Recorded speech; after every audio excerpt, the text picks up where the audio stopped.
tonight at 6. It was a crime that shook the entire Utica community for a long time.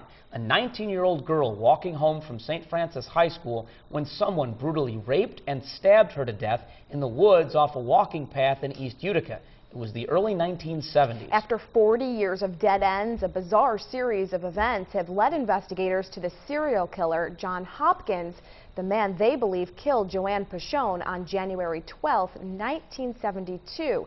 It all began when the prosecutor in the United County DA's office suggested police look at Hopkins, the man who killed the prosecutor's cousin, because there were many similarities in the murder of her and Picheone, and even more similarities between Picheone's murder and the rape and stabbing of a 15-year-old Montgomery County girl. Both girls were attacked in the woods. Both were stabbed. The attacker removed both girls' shoelaces and used Picheone's to restrain her. Both victims' bras were cut in the front and both were gagged. In addition, DNA testing told investigators that Hopkins, unlike every other suspect before him in Picheone's murder, could not be excluded as a suspect. DA Scott McNamara says all these things put together make him comfortable enough to say Hopkins killed JoAnne Picheone. I lost a lot of night's sleep on this, to be honest with you. You know, we all believe this is the person that did it, and you know, we always, as has been told to me, we always want more, and we really did. But there also becomes a time where you have to notify the family of where you're at. And you have to notify the family of what you believe. And we all believe this guy's the killer. Hopkins wasn't from here, but his friends have told police he would come to Utica and other college towns now and then looking for women. While JoAnne Picheone's mother, brother, and sister now know who police believe killed her, they won't see him brought to justice. John Hopkins killed himself in state prison back in 2000. And as we've mentioned, this murder happened in 1972, a time when nobody locked their doors, and let's face it, everybody knew their neighbors.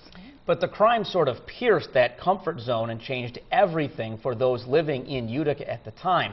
Jolene Ferris today joins us now. And Jolene, you sat down with a close friend of JoAnne Picheone to talk about the grip that this crime had on the whole community and how it really changed life as everyone knew it. Fill us in. It really did, Steve. Pretty much everybody knew about this murder, and it bothered everybody for a really long time, mainly because, I mean, JoAnne Picheone was just walking home from school. She wasn't engaging in any risky behavior. She truly was a victim in every sense of the word.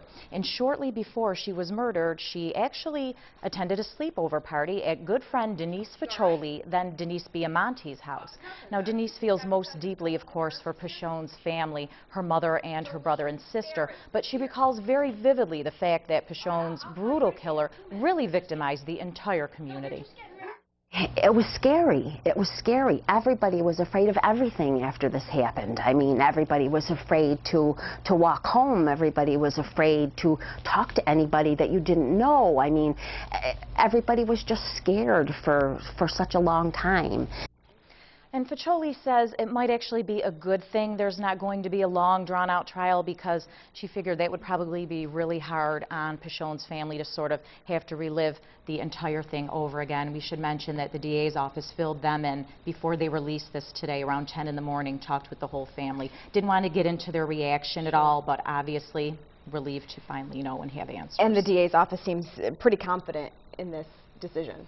They are. Wasn't, you know, necessarily a smoking gun, but the totality of everything, you know, coming into play at once, sort of the perfect storm that led to this one person, and they are confident. And going back to talking to the friend of JoAnne Picheone, I can remember as a kid, even in the Valley, hearing about the JoAnne Picheone murder, and so see how far that resonated.